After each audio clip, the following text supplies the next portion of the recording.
Hey everybody, I'm Scotty J. You are watching Rock Titan TV.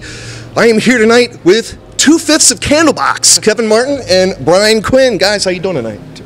It's, I don't know if it's 2/5. I'd say it's more like, 4/5 because we really are Candlebox. Yeah, right. Well, you guys are the acoustic duo of the night. Yeah, the other guys are just add-ons.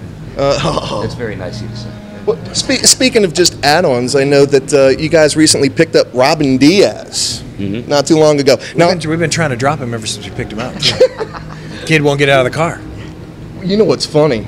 I guess it was a little over a year ago, Brian, you and I caught up at Rotation Records. Yes. And we were talking because there was some stuff going on, and you and Robin were actually recording. Yeah, we were doing that country album back then. Still has yet to be released. Really? But we're going to shop it around down in Nashville. Okay. Yeah, we had a lot of complications with that, but that's a different story for a different time. Well, it was funny because when you guys were hanging out and the chemistry that you had, I'm like, I can see Robin hopping on with Candlebox. He's a good dude. He's funny. He's mental, and he definitely makes the shows interesting. He's animated, man. Energy. He's like Animal. Yeah. He's like Animal on the drums. There's no drug that actually slows him down, which is really weird.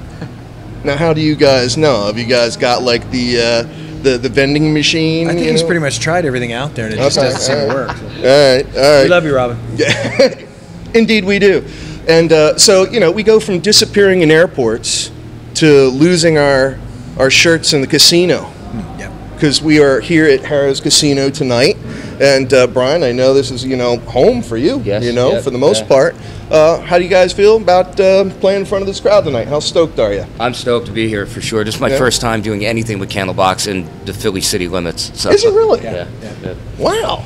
We try to keep him out of Philly as much as possible. Now, we've been trying to get a show back here, actually full band and everything, for quite some time, but it always seems to be a scheduling issue. I know we were supposed to play here a couple years ago at Harrah's, the full band, with the same promoters, but I think Harrah's corporate got involved and kind of screwed that up, so it went away real quick. Okay. All right. So when this opportunity came up, because we were supposed to play the D.C. City Winery tonight, but the venue wasn't open yet. Okay. We jumped at it because I was like, dude, this is your hometown. We got to play here. So, yeah. And I'm looking forward to it because I haven't played Philly in a long time. Right on. So you guys have been supporting Disappearing in Airports for a while, and you guys had some really nice hits off of that, We still think it's got legs, this record. Well, okay, all right, so we're still supporting. It's been 2 years and it's still here. Yeah. Well, of course, you had Vexatious come off that, and Supernova, a couple of really nice official music videos, which we actually ran on Rock Titan for a while there, and it's still in rotation. Now we got to put this interview in with it, though. Yeah, we got it. But so as far as like new material that you guys can be working on, you mentioned that you're thinking EP. You guys are thinking EP versus going full LP. What's up with that? Well, I mean, it's just easier. I've lost so much money making records. Every time I do it, we did the pledge campaign to fund the last one, and then of course I had to go out of pocket to continue that record, and it's just we're not signing to majors anymore, and majors aren't signing bands like us anymore, and so it's just so ridiculously expensive. And an EP you can put on Bandcamp and say, hey, if you want to pay for it, pay for it. If you don't, just take it. And the great thing is people will literally pay $10 for an acoustic song. And that's because those are the fans you want, So I was like, let's do some EP. So we're going to pop in the studio in May. We're going to record for a few days, try and record 12 or so tracks, release an EP in June, and then another one in September, and hopefully get another one out by November. So, it's just full-length albums, man. People's attention span is about as much as mine is with this interview right now, So things have changed a little bit since 1993, but it's interesting that you talk about, how the evolution of things, and people's attention spans and things of that nature. And obviously, Kevin, you've had, an amazing career as the frontman of Candlebox, and Brian, you yourself, having been with Foster Child and Octane, you guys have really been in it for a long time now, and things have changed, and not only with people's attention spans, but you talk about like social media and everything like that. Like I think I just saw that the Philadelphia Phillies actually are going to be putting their games on Facebook Live, not on TV, on Facebook Live, and so many people are using these social media platforms now to put their stuff out there, but at the same time, Like, I know that I always got frustrated for you guys when it was like a pay-to-play type of environment. Oh, yeah, it's starting out for sure. Yeah. And now social media is becoming the same thing. Like, if you want to get that reach for your music video or for anything else, you got to pay for it. Yeah.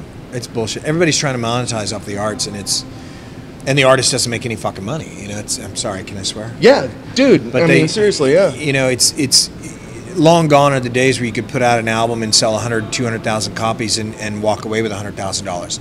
Right. You know, it's really, if you're not playing the game the way it needs to be played, and you're not paying in some way, shape, or form for people to know you've released something, or you've got something coming out, or you've got a show coming up, nobody fucking knows. And it's just bullshit, man, because it used to be that art was the only thing that ran the world, you know. And if you think about all the beauty that comes from music, and you hear it everywhere you go every day, the world really exists on music, and that's but we just keep fucking ripping off the artist, and it sucks. It's sad. I mean, and you know, record labels have always kind of taken, you know, the lion's share, you know, from the artist. But for someone like yourself, you know, I mean, you've sold millions of albums, millions. Yeah.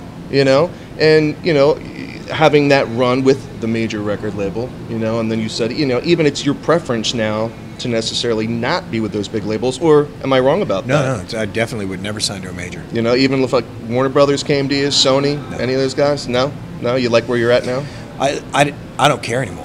Okay. I mean, you know, all I care about is the fans and the music. You know, I give two shits about selling records. You know, it's like I would much rather play a live show and sell a T-shirt and put, you know, a fan that said, hey, I couldn't get tickets to the show because it's sold out. I put them on the guest list because, and then this is what I do.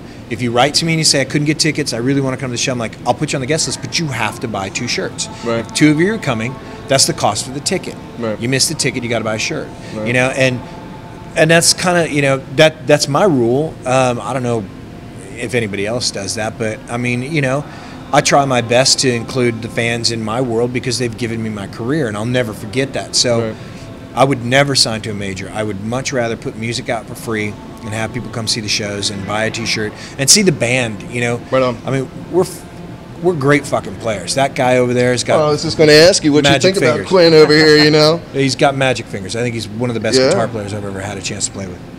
What do you think about that? Well, are you one of the greatest guitar players? I never say that, man. I'm far too humble for that. I do put a lot of time in on it for sure. But it's flattering to hear. He actually told me when he was drunk, you know how good I am. you know how good I am. You know how good I'm at it. So he's not that humble. I probably said a lot of crazy shit drunk. I know I haven't said that. Now, where do you put Kevin in the echelon of vocalists? Oh, God, yeah, well, way up there, obviously. I mean, it's right on, man. Well, it really was. I mean, because when the age I'm at now, when the first Candlebox record came out, I was in high school, and it was that last great era of guitar rock that came out. That was mostly coming out of Seattle and California. I mean, the Pilots came out of San Diego, but that was just, I was 15 when all that stuff, when Nirvana broke and Pearl Jam broke, and then a couple of years later with Alice in Chains and Candlebox and everything else. So it was a huge influence on me. And then, you know, and you had Wayne Staley and Eddie and Chris Cornell and Kevin was in that mix,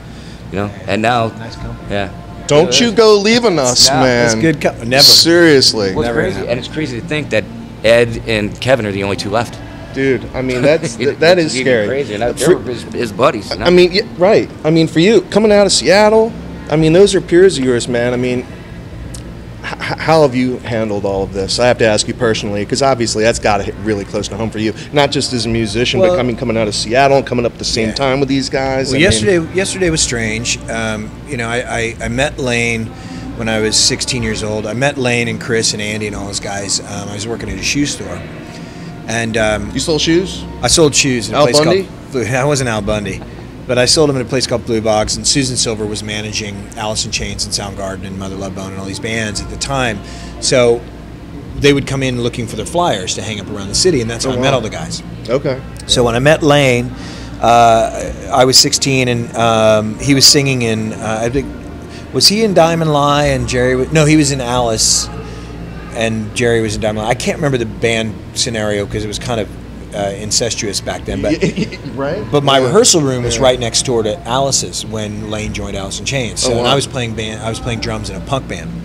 So we became good friends, and you know, and I watched his demise and his rise in health and cleanliness, and you know, I watched it come and go, and it was hard for me because, you know, the talent was unbelievable, but he had these mad demons, and that's what the city was. The city kind of bred this addiction, and I was fortunate enough to move there when I was 14 years old from Texas in 1984. Okay. And I didn't like heroin; it wasn't my thing. Right. I was, if you had LSD or something like that, I was definitely ready to roll. But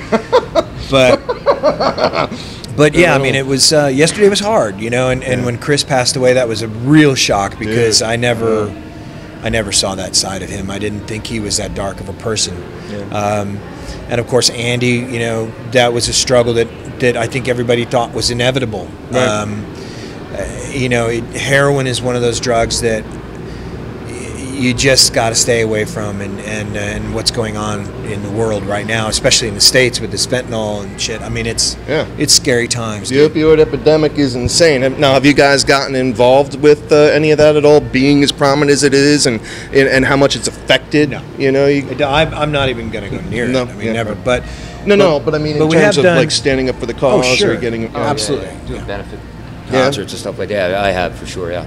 Now let me ask you, because I mean, I know you're used to the tour life, you know, whereas you know you'd been more localized for a while anyway, and of course you're married. You know, we got to give a shout out to the wife. Thank you so much, Denise, Denise. Thank you for making this happen. How hard is that on you guys? You know, because obviously I follow you guys on social media, and it seems like you guys are always in a new city. It's not. I love it. I love traveling. I don't mind being in hotels. I like being out on the road because then I'm out with the guys and we're playing, just making music. And I had done it for years in a van. Now it's nice being as a part of Candlebox where we're actually on a tour bus. Yeah, you got a nicer bus. Kevin takes good care of you. Yeah, he takes great care of us for sure. So that end of it really is kind of was the eye opener for me, and it was kind of, you know, I don't only ever get a peek behind the curtain and kind of getting a residency as far as it stands now and being, you know, part of the history of what the band is. A couple of years now, you know, icing your spot. Starting out as a rhythm guitarist, then you move up to lead. Yeah. But you're naturally a lead anyway. Yeah, but I was happy to be there to do. I told Kevin when I came into it, I said I just want a shot, and whatever you need me to do, I'll do, and that's where we left it, and he gave me the shot. Very cool. I go, hey, learn this song because you're the lead player. Nice. No, you know, it's our fans are interesting, and the life that we live and lead on the road is, you know, it's very important that you remember where you came from. It's very important that you remember who your family is, that you have a child or you don't, you know, or you have a wife. You know, that's first and foremost. You know, for me, I hate being away from my wife. I hate being away from my son. I love my life at home, but I love my guys that I play with. So I look forward to this. Like last night we went out and we got trashed, and I'm trying to straighten my fucking head out right now. But so we're stalling. This is good. This interview is actually one big stall tactic. But you know, it's really it is. It's like you let loose, and then you go home for a couple of days. And you're like, oh God, I'm so glad to be home. Right. And you know, it's not the way it used to be. I mean, rock bands don't run around screwing a bunch of girls anymore. It's a waste of fucking time. And you know, I don't. This is called the alibi right now. No, it's true. I don't like. Listen, I don't like anyone in my bed. Right on. You know, right on. Unless it's my wife, and that's the God's honest truth. And sometimes I don't even like myself in the morning. So there's nobody coming to my hotel, and that's because I love my life. I like what I have. I would never want to fuck it up. You know, and you have to take it serious. Back in the day, you could do whatever you wanted, and even then, I didn't partake of that because it's not why I got into rock and roll. Sure. You know? I didn't get into this to sell records and make money. Somebody asked me to sing on some demos. I'm still the reluctant lead singer. I would much rather be playing drums. You know, it's not what I wanted to do. Yeah. I sang on some demos in 1991. That became Candlebox in '92, and the next thing I know, I was signed. And I was and I was still playing drums in a punk band. So I was like, "What? This is not what I want to do." You know. Thank you for giving me 25 years of a career with it. Right. But you know, it's still my mindset is I don't want to be the lead singer, and that's not why I got into this. And I just happened to somehow make it work. You could play drumsticks, and you had some chopped at the, The same voice time. worked somehow, The voice worked. Yeah, right on. All right, so parting thoughts here, guys. Music videos, because that's what we're all about, and obviously, you know, with disappearing in airports, you had Vexatious and you had Supernova. Can we look forward to any new music videos? You guys thinking about doing anything with this new EP that is pending? I think we'll continue to do the live videos. Yeah. It's one of the things that I always argued with the label about back when we first got signed to Maverick. I was like, you know, we put on a great live show. Why do we have to do these conceptual videos? And they're like, well, that's what people want. I was like, I don't fucking care. Like, that's not what our band is. We're not a conceptual band. We're a rock band. Right. And what I love about Supernova is that is the band on like 6 different fucking shows cut together by one guy with 7 different cameras. Okay, that's one guy who filmed 6 different shows and cut that together, and that's our show.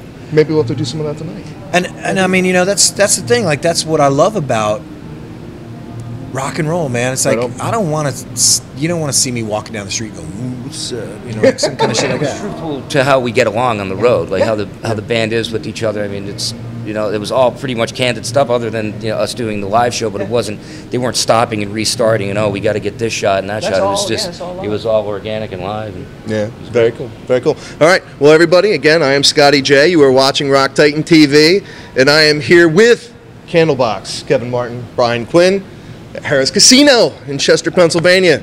Guys, thank you so much. Thanks, Scott. Man. Thank you. Man. Should have brought that CD, brother. Yeah, right. Well, I didn't want to be fanboy. You can fanboy out, dude. All right, we're out. Later. So much feel constant desperation. Thanks again for watching. Please remember to subscribe to us on YouTube and follow us on Instagram, Facebook, and Twitter. You can also catch us at www.rocktitan.tv.